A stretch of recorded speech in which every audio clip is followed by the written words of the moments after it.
વિદ્યાર્થી મિત્રો, જય શ્રી કૃષ્ણ. કેમ છો? મજામાં ને? મજામાં રહેજો તો જ મજા આવશે ભણવાની, નકર પછી તકલીફ પડશે. વિદ્યાર્થી મિત્રો, આજના લેક્ચરમાં એક નાનકડો ટોપિક આપણે ભણવાનો છે કે ધંધાની અંદર જ્યારે નફામાંથી જે અમુક સ્પેસિફિક જરૂરિયાતોને પહોંચી વળવા માટે આપણે જે અનામતો અને ભંડોળ ઊભું કરતા હોઈએ છીએ, એ એકત્રિત અનામતો, એકત્રિત જે પણ નફો હોય અથવા તો ખોટ હોય, એની વહેંચણી કઈ રીતે થાય છે. એટલે કે ભાગીદારી પેઢીની અંદર એકત્રિત નફો નુકસાન હોય, અનામતો હોય, એની વહેંચણી, એની હિસાબી અસરો આજના લેક્ચરમાં આપણે ભણવાની છે. તો વહેંચણીમાં બીજું કશું નથી, એકદમ સહેલી વસ્તુ છે કે તમે જાણો છો એમ અનામત હોય, ભંડોળ હોય, એની બાકીઓ જમા હોય છે. જે વસ્તુની બાકી જમા હોય, જ્યારે ભાગીદારો વચ્ચે વેચવાનું હોય તો એની ક્રોસ એન્ટ્રી આવે. આમનોંધ બનાવવા માટે હિસાબી અસર આપવાની છે. જેમ કે સામાન્ય અનામત છે તો એની બાકી જમા હોય, તમે જાણો છો, તો એને આપણે આમનોંધમાં ઉધાર કરવાની. આ રીતે જેટલી પણ અનામતો છે એ બધી અનામત જે એકત્રિત કરેલી અનામતો છે એને આપણે ભાગીદારો વચ્ચે વેચવી પડે. તો વેચવાની કઈ બાજુ, એની વાત આપણે ક્રોસ એન્ટ્રી આપવા જોઈએ. આમનોંધ લખવા માટે શું પ્રોસેસર છે એની? જેમ કે ત્રણ ભાગ પાડેલા છે અહીંયા આગળ, એમાંથી આ પહેલો પ્રશ્ન આપણો, એકત્રિત થયેલ નફો હોય કે અનામત હોય એની વહેંચણી કેવી રીતે કરવાની એની. તો સૌથી પહેલા તો એ કે જો તમારે એકત્રિત નફો કે નુકસાન કે અનામત જે પણ વસ્તુ વેચવાનું હોય તો એના માટે જૂના જ પ્રમાણનો ઉપયોગ કરવામાં આવે. જૂનું પ્રમાણ, જૂના ભાગીદાર, એનો ઉપયોગ કરવાનો. તો જેટલી પણ અનામતો છે, જેટલા પણ એમાં ભંડોળ છે કે જે એકત્રિત કરેલા છે એને વેચણી કરવાની છે. અનામત ભંડોળની બાકી જમા હોય પણ આપણે ભાગીદારો વચ્ચે વેચીશું એટલે ઉધાર કરીશું આમનોંધની અંદર. તો જોઈ લઈએ, આ પહેલો સામાન્ય અનામત છે. જો એને ભાગીદાર વચ્ચે વેચવી હોય, અહીંયા આપણે બધી ભેગી અને અનામત અને ભંડોળની આમનોંધ લખેલી છે. તમારે બધી અલગ અલગ લખવી હોય તો અલગ અલગ પણ લખી શકો છો. તો જેમ કે સામાન્ય અનામત ભાગીદાર વચ્ચે વેચવાની કીધી હોય તો શું આમનોંધ થાય? તો સામાન્ય અનામત ખાતે ઉધાર, જો બાકી એની જમા હોય છે પણ વેચવા માટે શું કરવાની? ઉધાર. સામાન્ય અનામત ખાતે ઉધાર કે જૂના ભાગીદારોના મૂડી ખાતે જમા. આ સામાન્ય અનામત ભાગીદારો વચ્ચે વેચી કહેવાય.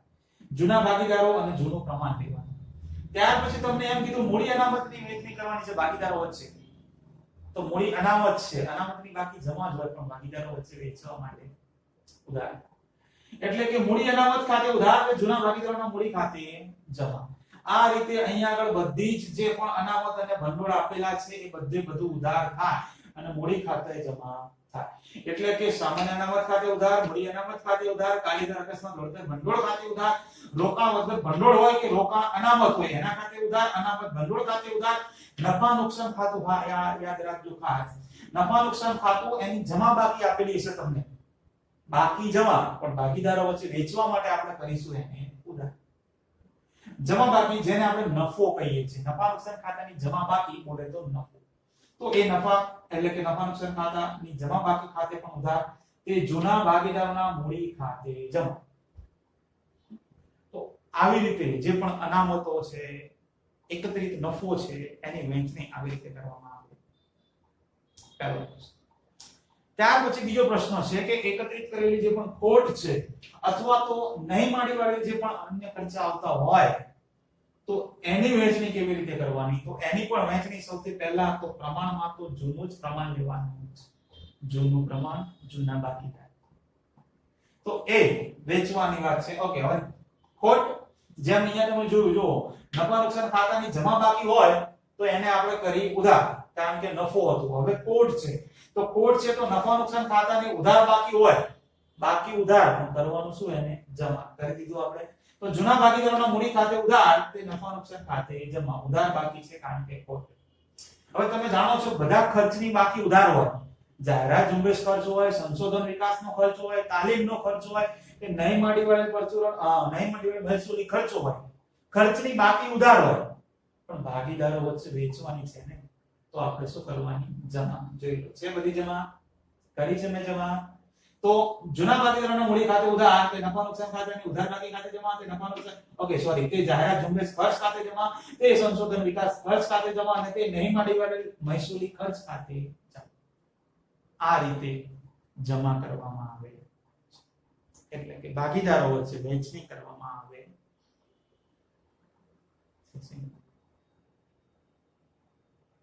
સિમ્પલ તો છે પણ યાદ તો રાખવું પડે તો સિમ્પલ બનશે. આ બે પ્રશ્ન એટલે આ બધી બાકીઓ તમારું ઉધાર બાજુ તે જૂના ભાગીદારોના મૂડી ખાતે, જૂના ભાગીદારોના મૂડી ખાતે આ બધી વસ્તુ જમા. જેની બાકી જમા હતી એને ઉધાર કર્યા, જેની બાકી ઉધાર હતી એને જમા કર્યા. એટલે આ આમનોંધ થઈ. ઓકે, ઉધાર હતું એ જમા થઈ ગયું, જમા હતું એ ઉધાર થઈ ગયું. તો હવે બાકી શું રહે? તો બાકી 3 નંબરનો પ્રશ્ન એવો છે કઈ બાકીઓ ભાગીદારો વચ્ચે વેચવામાં આવતી નથી. અમુક બાકીઓ એવી હોય છે કે જે ભાગીદારો વચ્ચે ઉધારે ન થાય કે જમા પણ ન થાય, એટલે કે વેચવામાં જ ન આવે, કારણ કે એ દેવું અથવા તો જોગવાઈ હોઈ શકે છે. તો એવું કયું દેવું છે અથવા તો કઈ જોગવાઈ છે કે જે ભાગીદારો વચ્ચે વેચવામાં આવતી નથી? એની તો એમાં તમારે 4 નામ જનરલી યાદ રાખવાના છે. 4 અગત્યના નામ છે. કારીગર નફાભાગ ભંડોળ. હવે આ તો પ્રશ્ન પણ મોસ્ટ આઈએમપી છે. કારીગર નફાભાગ ભંડોળ એ શું છે એવો અગાઉના ચેપ્ટરમાં પ્રશ્ન આવી ગયો અને મોસ્ટ આઈએમપી પ્રશ્ન છે, ઘણી વખત રિપીટ થયેલો છે બોર્ડમાં. તો કારીગર નફાભાગ ભંડોળ એ દેવું છે, માટે ભાગીદારો વચ્ચે વેચવામાં આવતું નથી. હવે કારીગરની જગ્યાએ કામદાર વાપરે, કર્મચારી વાપરે તો તમને ખબર પડે છે ને પછી. એટલે કે પહેલું કારીગર નફાભાગ ભંડોળ, પછી કામદાર બચત ખાતા, પ્રોવિડન્ટ ફંડ, આ 3 વસ્તુ દેવું છે માટે ભાગીદારો વચ્ચે ન આવે છે. અને છેલ્લે છે ગાલખાત અનામત, એ જોગવાઈ છે એટલે પણ ભાગીદારો વચ્ચે વેચવામાં આવતું નથી. તો 4 વાક્યો તમારે યાદ રાખવાની છે કે કારીગર નફાભાગ ભંડોળ આવે, કામદાર બચત ખાતા આવે, પ્રોવિડન્ટ ફંડ આવે કે ગાલખાત અનામત આવે. આ 4 માંથી કોઈ પણ બાકી આવે તો એ ભાગીદારો વચ્ચે વેચાય નહીં. બાકી જો સામાન્ય અનામત અથવા તો કોઈ પણ અનામત આવે તો એને ઉધાર કરી તે જૂના ભાગીદારોના મૂડી ખાતે જાઓ. કોઈ પણ ખર્ચો આવે, આવો જાહેરાત ઝુંબેશ ખર્ચ કે નહીં માંડી વાળો કોઈ પણ ખર્ચો આવે તો જૂના ભાગીદારોના મૂડી ખાતે ઉધાર દે, જે તે ખર્ચ ખાતે જાઓ. અથવા તો નફા નુકસાન ખાતાને ઉધાર બાકી હોય તો એના ખાતે જાઓ. તો ઉધાર જમા આ બધું પતી ગયું. પછી આ બાકીઓ એવી છે જે ઉધારે ન થાય અને જમાય ન થાય, ડાયરેક્ટ જ પાકા સરળમાં એની અસર આવે મૂડી દેવા બાજુ. ગાલખાત અનામત એવી છે જે આપણે દેવાદારોમાંથી માઈનસ કરીએ છીએ, એ તો યાદ રાખવાનું ને. બાકી આ 3 વસ્તુ ઉપરની જે છે એ તમને દેવું છે માટે ભાગીદારો વચ્ચે વેચવામાં આવતું નથી. યાદ રાખો, વેચવાનું તો વેચવાનું નથી તો 4 નથી વેચવાનું, પણ આ જોગવાઈ છે એ પાકા સરળમાં મિલકત નાણા બાજુ માઈનસ કરીએ છીએ દેવાદારોમાંથી. બાકી આ 3 વસ્તુ આપણે મૂડી દેવા. તો ટોટલ 4 બાકીઓ ભાગીદારો વચ્ચે વેચવાની નથી, એ તમારે યાદ રાખવાનું છે. જો કોઈ બાકી વધારાની આવશે તો આપણે અપડેટ કરતા રહીશું. હવે આની નોંધ કઈ બાજુ થાય એ ખાસ પાછું સમજવા જેવો પોઈન્ટ છે. હવે નોંધ એટલે શું કહેવા માંગે છે કે તમે આ બધી અનામતો જે છે એ તમે વેચો તો તમારે તો ટૂંકો દાખલો આવવાનો નથી. 8 માર્ક્સનો જે મોટો દાખલો આવશે એમાં જ આનો ઉપયોગ આવશે. તો એ દાખલામાં મોટા દાખલામાં કઈ બાજુ નોંધ થાય એની વાત પણ અત્યારે જ કરી લઈએ આપણે. તો મોટા દાખલામાં આ જે બધી વસ્તુ છે આ હોય કે આ હોય, આ પહેલા 2 પોઈન્ટ, પહેલા 2 પ્રશ્નો એ બંને મૂડી ખાતા, જો અહીંયા લખેલું છે ને જૂના ભાગીદારોના મૂડી ખાતે, જૂના ભાગીદારોના મૂડી ખાતે, એટલે મૂડી ખાતામાં જ અસર આવે. બીજી અસર, એક અસર તો પાકા સમયમાં આવે પણ બીજી અસર એ મૂડી ખાતામાં આવે. હવે મૂડી ખાતામાં કઈ બાજુ આવે તો એ પણ એકદમ સહેલું છે, કારણ કે તમને ખતવણી તો આવડે જ છે ને, સિમ્પલ વસ્તુ છે. જુઓ ને જો અહીંયા આગળ મૂડી ખાતું મેં બનાવ્યું હોય, જોજો આ નાનું એવું મૂડી ખાતું ખાલી બનાવ્યું તમારી જાણ માટે. બે ત્રણ ભાગીદારો લઈ લઈએ, ત્રણ ભાગીદાર આવે છે ને તમારે, તો ત્રણ ભાગીદાર લઈ લઈએ.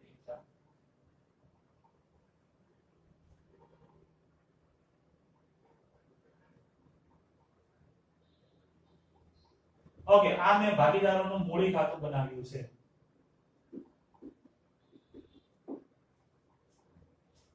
બરોબર, સિમ્પલ છે મૂડી ખાતું. હવે આમાં તમારે ખાલી ખતમણી કરવાની છે કે આ બધી વસ્તુ કઈ બાજુ આવે. તો આ તમારી ઉધાર બાજુ છે ડાબી, આ સેન્ટર માંથી આ તમારી જમા બાજુ છે. તો આની ખતમણી કરતા તમને ન આવડે કે જૂના, ઓકે, આ બધાના મૂડી ખાતાની ઉધાર બાજુ, પણ એ તો મૂડી ખાતા આપણે, ઓકે સોરી, આ બધાના ખાતાની ઉધાર બાજુ, પણ એ તો ખાતું બનાવવાનું આવે નહીં, મૂડી ખાતું આવશે તમારે બનાવવાનું. તો આ જૂના ભાગીદારોના મૂડી ખાતાની જમા બાજુ, એટલે મૂડી ખાતાની જમા બાજુ એટલે આ જમા બાજુ છે. તો આપણે માની લઈએ કે A અને B જૂના ભાગીદારો છે અને C નવો આવે છે. A અને B જૂના ભાગીદારો છે અને C નવો આવે છે. જે નવો આવે છે એટલે જૂના આવે આગળ. હા, તો જૂના ભાગીદારોના મૂડી ખાતાની જમા બાજુ એટલે કે આ મૂડી ખાતાની જમા બાજુ નામ લખવાનું આવે. નામ કયા કયા લખવાના આવે? તો જે ઉધાર બાજુ છે એ, જેમ કે સામાન્ય અનામત છે, મૂડી અનામત છે, આમ કરતા કરતા છેલ્લું આ નફા નુકસાન ખાતાની જમા બાકી છે. આ જૂના ભાગીદારો વચ્ચે જ વેચવામાં આવે છે. રૂપિયા લખાય, નવા ભાગીદાર કશું આ મળે. આની ખતમણી. ઇન શોર્ટ, આમાંથી કોઈ પણ વસ્તુ આવે તો બધું તમારે મૂડી ખાતાની જમા બાજુ જ વેચવાનું. ડાયરેક્ટ જ અસર તમારે આમનોંધ લખવાની કીધી પણ હોય અને નો પણ કીધી હોય. 99% તો આમનોંધ કહેતા જ નથી, પણ આ તો સમજાવવું પડે ને એટલે મેં સમજાવ્યું. બાકી તમે ડાયરેક્ટ યાદ રાખી લો કે આમાંથી કોઈ પણ વસ્તુ આવે, અથવા તો બાકી પ્રમાણે યાદ રાખો ને. આ બધાની બાકી કઈ હોય? જમા બાકી જ હોય. આમાંથી એક પણ એવી નથી જેની ઉધાર બાકી હોય.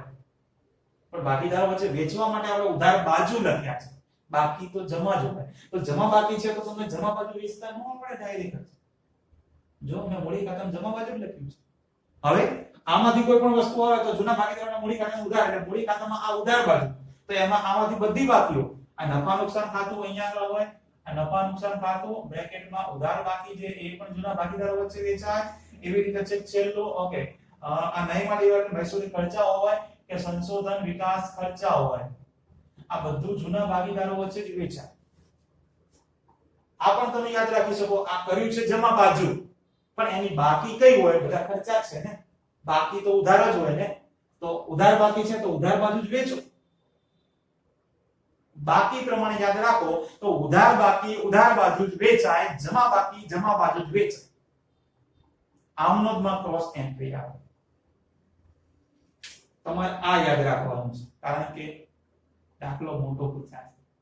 આમનોંધ તો પૂછાય કરી અને નો પણ પૂછાય. ઓકે, તો ધ્યાન રાખજો. ઉધાર બાકી છે, આ બધાની ઉધાર બાકી, તો ઉધાર બાજુ જ વેચાય. આ બધાની જમા બાકી છે તો જમા બાજુ જ વેચાય. એટલે બે પ્રશ્નો પૂરા. પ્રશ્ન નંબર 3, કઈ બાકીઓ ભાગીદારો વચ્ચે વેચવામાં આવતી નથી? તો આની તો એન્ટ્રી પહેલા જ મેં કહી દીધી કે આ ત્રણે ત્રણ, ઓકે, આ ત્રણ વસ્તુ એવી છે કે જે દેવું છે. માટે આ દેવું છે એના માટે કઈ બાજુ આવે? તો કે પાકા સરવૈયામાં મૂડી દેવા બાજુ. અને આ પણ નો વેચાય, પણ આ જોગવાઈ છે, આપણે દેવાદારોમાંથી માઈનસ કરીએ છીએ. બાકી વેચવાનું તો ચાલે નથી છે. એકદમ સહેલામ સહેલી વસ્તુ, વસ્તુ જ અઘરું છે, યાદ તો રાખવું જ પડશે ને. તો આ તમારે જો યાદ રહી ગયું હોય, રહી જ ગયું છે ને, હવે એમાં ક્યાંથી અઘરું છે. ઓકે, તો આપણે એક એવો દાખલો લઈએ, નાનકડો દાખલો, જેથી થોડી એવી વધારે ખબર પડે ને. તો નાનકડો એવો દાખલો છે, પેજ નંબર 207 ઉપર 5 નંબરનો દાખલો છે. જુઓ, એની રકમ વાંચો ત્યાં સુધી છે ને હું સરસ મજાનું બોર્ડને સાફ કરી દઉં. રકમ વાંચો અને કઈ કઈ બાકીઓ આપી છે અને એ બાકી ઉધાર થશે કે જમા થશે એવું વિચારીને રાખો, અથવા પેન્સિલ હોય તો પછી લખીને રાખો ને કે કઈ ઉધાર થશે અને કઈ જમા થશે.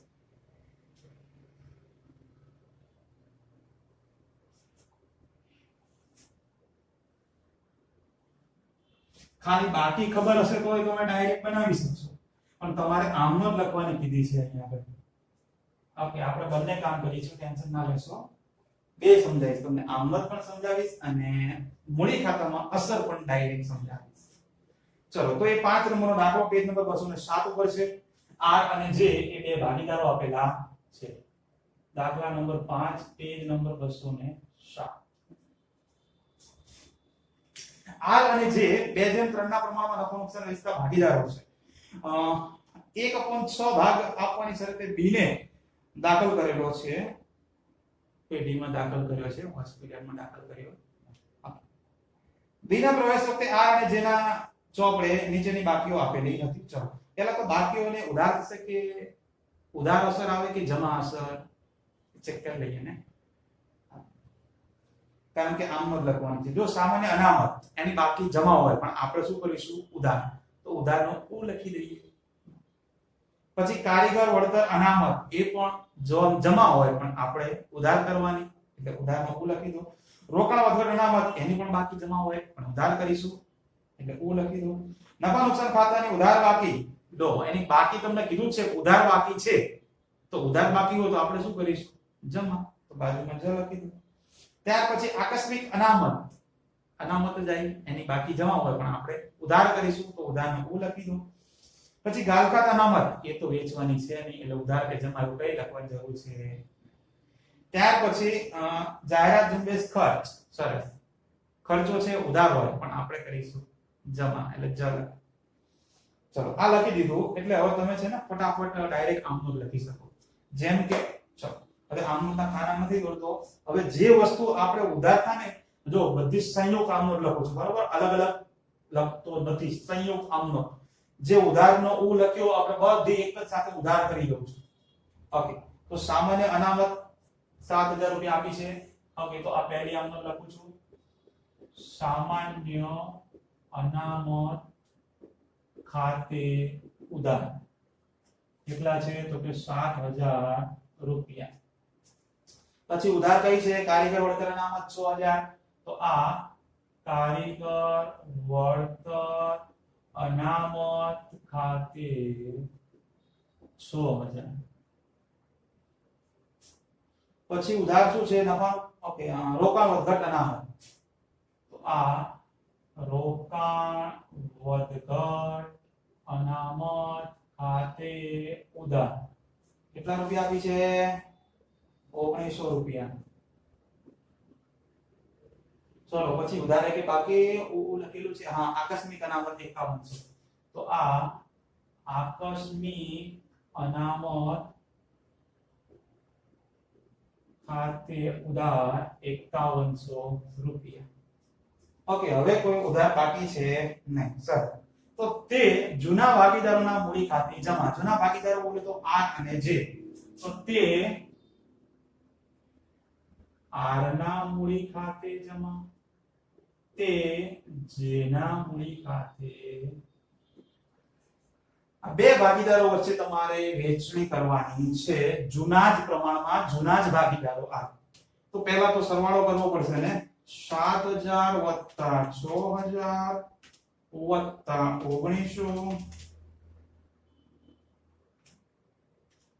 વત્તા 5100, બોલે તો 20000. આ 20000 રૂપિયાને તમારે જૂનું પ્રમાણ આપ્યું છે 2:3, તો ગુણ્યા 2/5, બેનો સરવાળો આવે ને, તો 8000 રૂપિયા.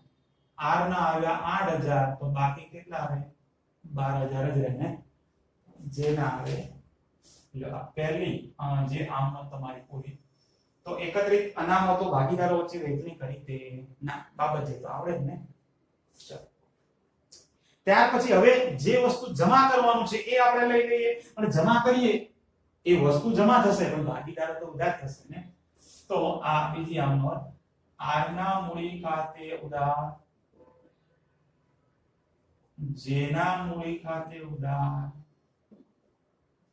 હવે કેટલા રૂપિયા આવશે એ તો આપણને અત્યારે કોઈ કહી શકે નહીં, પણ જે જમા કરવાનું છે બધે બોલો, પહેલા નફા નુકસાન ખાતું ઉધાર બાકી, તો આ નફા નુકસાન ખાતું બ્રેકેટમાં ઉધાર ખાતે જમા કેટલા રૂપિયા છે 1600 રૂપિયા,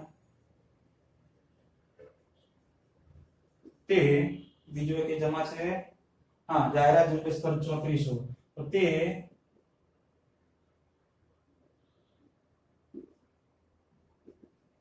જાહેરાત ઝુંબેશ ખર્ચ ખાતે જમા આ 3400 રૂપિયા. Okay finish. તો સરવાળો કરી દઈએ 3400 વત્તા 1600 બોલે તો 5000. આ 5000 ને તમારે 2:3 માં વેચો તો વેચવાની જરૂર ન પડે કારણ કે 2000 અને 3000 રૂપિયા આ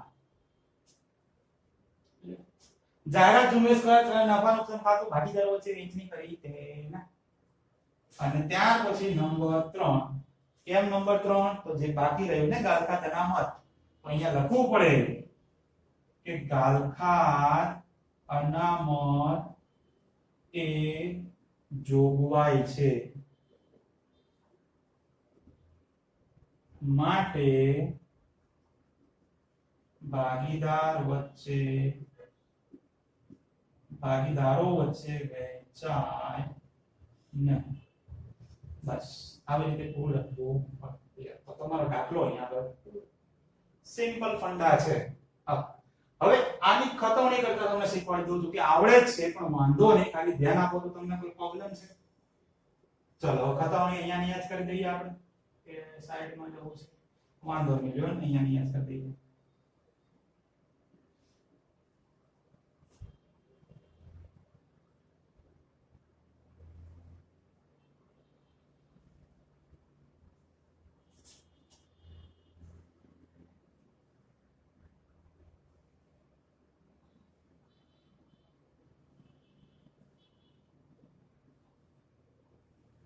જો આ મૂડી ખાતા બનાવ્યા છે ભાગીદારોના, તો તમને ભાગીદારોના નામ આપેલા છે.